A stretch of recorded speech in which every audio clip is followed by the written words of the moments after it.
Hello everyone, I'm Rafael Riojas with S.K Film Studios, and today I'm presenting, well, quite a simple instrument. In fact, it is so simple, I know some of you may be wondering, why on earth am I presenting this instrument? I must have gone nuts, right? Because this is such a simple instrument, it is not worthy to be dedicated an entire video to. But guess what? I haven't been able to make proper videos because I just moved here and I don't have the proper space to do it. Therefore, I really want to record a video, so I'm gonna do what I want, and I'm going to introduce a new instrument to the channel, quite a simple one. But before that, I guess I'll explain the physics of how it works. Now, you can test the way the instrument works. I don't even know why I'm doing this, just to fill up space. It's very simple, but blowing into bottles of varied sizes. I'm sure most of you know this already. If you take a small bottle here, it's a low note, but relatively higher than this slightly larger bottle here, and a lot higher than this very large bottle here. Find this bottle very satisfying with the frequencies it's able to reach. I don't know why, I just really like that. Now, if we go back in time to the first instrument ever made, the Neanderthals made this instrument called the bone flute.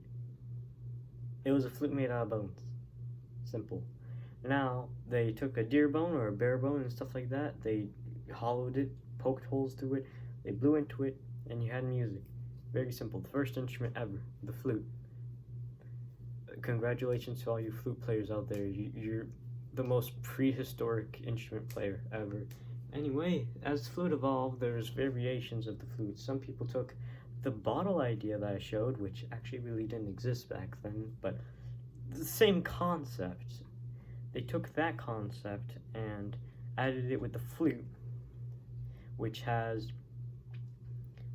an edge where the air can go and split in half to create a whistle sound. As it gets cut in half, the underneath amplifies it, and when it goes on top it makes a whistle, but the underneath makes it a lot louder. It's very hard to hear it without the part under it. Now, they made several flutes of varied sizes, and because there were varied sizes, you no longer needed to punch holes into the flutes, because you didn't need to shorten or lengthen the tube. The tube was already shortened and lengthened several times. And we have what we know now as the Panflute. I totally didn't just forget what this thing was called. And all I do is blow into it. It cuts the air in half right here, and the very length of the tubes give you different notes. That's because the bigger the space, the more well, really the less the air vibrates. It becomes expanded.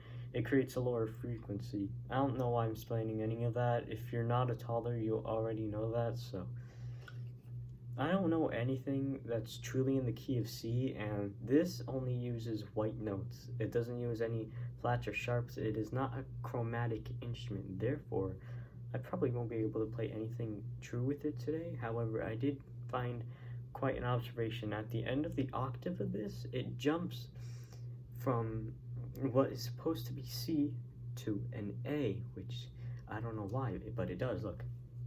C, D, E, F, G, A,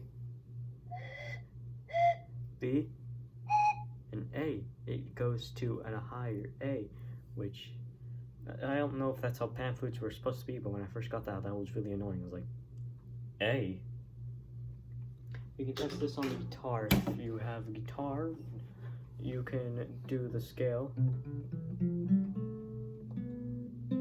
What is supposed to be there is the 5th fret on the G, but instead it's the 5th fret on the E, which isn't the scale. But then it continues from there and completes it. A, B, C, G. It does that. it completes it after it's been cut. It's not wrong after that part. It's just missing notes. It's not really wrong. It's just missing notes, which really annoyed me. I guess if it had all the notes, it would be far bigger.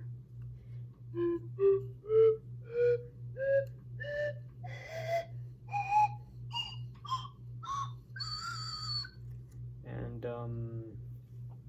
well, very simple instrument. I was about to say something there. I forgot what it was. Of course I did, like I always do. Because I have too much in my brain, too much knowledge about these things that make sound for your enjoyment, for your entertainment. Do you understand that music is my life? There is something else I noticed too, and it's pretty funny, honestly.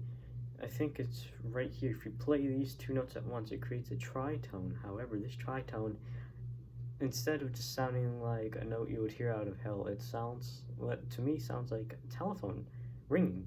Not the telephone ringing itself, trying to call someone else. It sounds like a, no, here.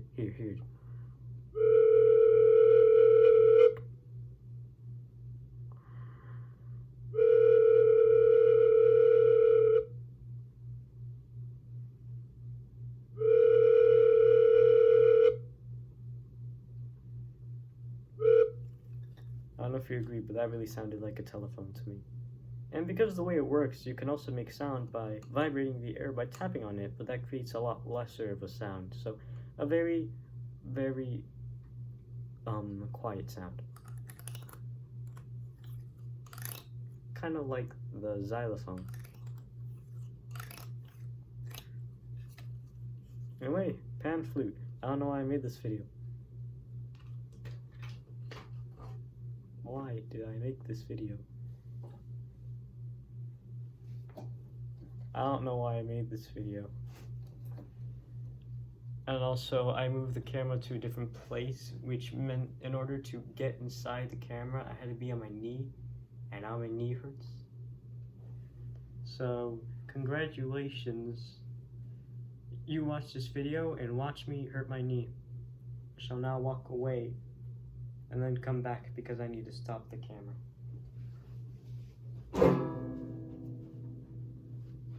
Just pretend I exited the room. Fancy outro. Bye.